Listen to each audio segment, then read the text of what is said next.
In this video, I'm going to be covering question 1, part A from the 2018 AP Calculus AB Calculator Required portion of the test. I cover A, B, C, and D all in their own individual videos, so if you want to see those solutions, please check out my other videos. Alright, so what's going on here? Part A wants to know how many people enter the line for the escalator during this time interval from 0 to 300. Well, this equation up here is telling us how many people enter the line for the escalator. This is the rate that people enter the line. So to find out the total amount of this, this is really a definite integral setup. Integrals are an accumulation tool. They add up everything for us. And so on this problem, what we want to do is we're going to take the antiderivative, the integral from 0 to 300, because that's the interval they care about.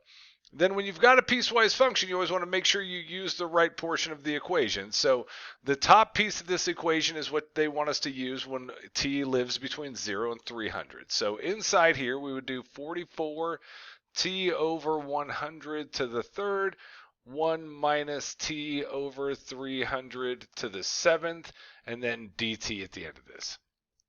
So the answer to that problem there is going to tell us how many total people were in line for the escalator during this time interval. The great news for us is this is a calculator required section, so we don't actually have to do that antiderivative, that integral, by hand. We're going to do this in the calculator. So step one is I always do everything in the graphing area. So this is, I'll put y1's going to equal that full equation. Everywhere I see a t, I would write it as an x when I type it in.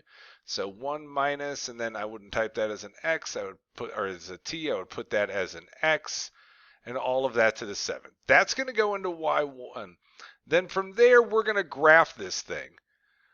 But what we want to do is we need to make sure that our window works for this problem. When we're doing this process, we don't actually need to see where the y values are at, but we always need the x values to be large enough to work for us. And so in this situation, we're worrying about these x values here. So you would want to set your x min to equal 0 and your x max to equal 300. Then step 3 of the process, we would go ahead and do a second calc, and then inside the calc menu we're going to choose the number 7 option, which is integral of f of x dx. It'll ask us two questions. It'll ask us for the lower limit, it'll ask us for the upper limit. We'll enter in those values, and then we'll hit enter, and at the bottom of the screen it's going to say integral of f of x dx equals, and whatever that equals is going to end up being our final answer. And so from here we'll go ahead and open up the calculator. We go to the y equals, which is the button in the top left corner, and we enter in our equation. So 44 parentheses.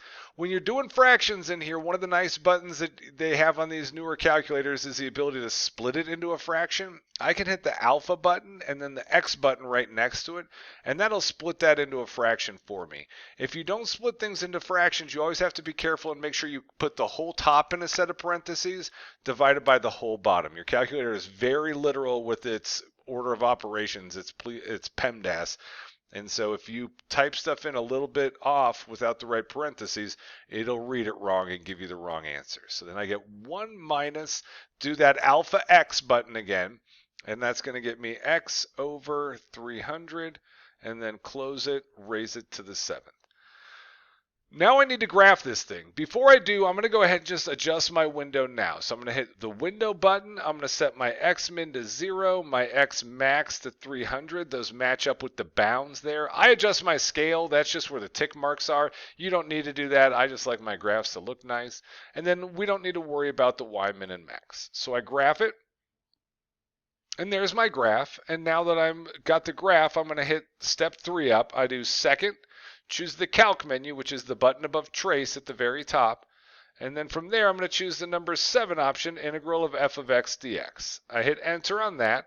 And now it wants, if you see at the bottom of the screen, of the calculator screen, it's going to say, what's your lower limit? Well, your lower limit is your lower bound. So I'm going to type in 0, hit enter. It's then at the bottom of the screen going to ask me for the upper limit. The upper limit is my upper bound. So I type in 300, hit enter. It shades it in for me, which is nice to watch, sort of relaxing in the middle of a test. And at the bottom of the screen, you'll see that it says the integral of f of x dx equals 270. And so that's going to be our answer. So this would be 270 people stood in line over that time period. Thanks for watching my video. If you liked it, please click that like button and subscribe. And also share it with your friends and anyone else you know who might be crying about an upcoming AP Calc test. You can find more videos from me, more sample AP Calc questions, and my complete AP Calc study guide over at my website, apcalcprep.com. Have a great one.